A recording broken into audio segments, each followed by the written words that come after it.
ಈಸಿಯಾಗಿ ಮಾಡ್ಬಿಟ್ಟು ತೆಗಿಯೋದಕ್ಕೆ ರೆಡಿ. ನಾನಂತೆ ಬರ್ತಾ ಇಲ್ಲ ಅಲ್ವಾ? ಬರ್ತಾ ಇದೆ.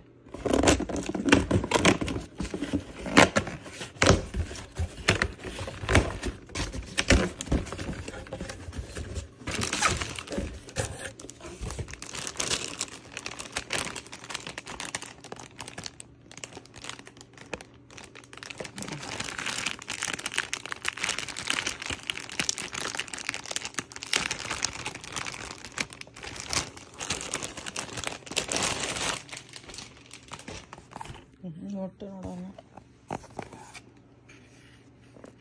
ಹಾರ್ಡ್ ಕಣ ಇದು. ನೋಡಿ ಇದು ಮೂವ್ ಆಗತ್ತೆ. ಮೂವ್ ಅಲ್ಲ, ಅವ್ರು ಹೇಳಿ ಸ್ಕ್ವಿಶಿ ಏನು ಇಲ್ಲ. ಸ್ಕ್ವಿಶ್ ಅಲ್ಲ ಇದು. ಅದು ಬ್ಲ್ಯಾಕ್ ಬೇರೆ. ಇದು ಗಿಗಲ್ ಮಾಡತ್ತೆ ನೋಡು. I giggle, I cry, I suckle. ಅವ್ರು ಹೇಳಿದೆಲ್ಲ ಸ್ಕ್ವಿಶಿ ಆಗಬೇಕು ಅಂತ. ಏನೂ ಇಲ್ಲ, ಇದು ಹಾರ್ಡ್. ಕ್ಲೋಸ್ ಮಾಡಿ ತಾನೇ ಇದ್ರೆ ಚಡ್ಡಿ ಪಡ್ಡಿ ಎಲ್ಲ ಬೇಡ ಇದು ಹಾಕೋದು.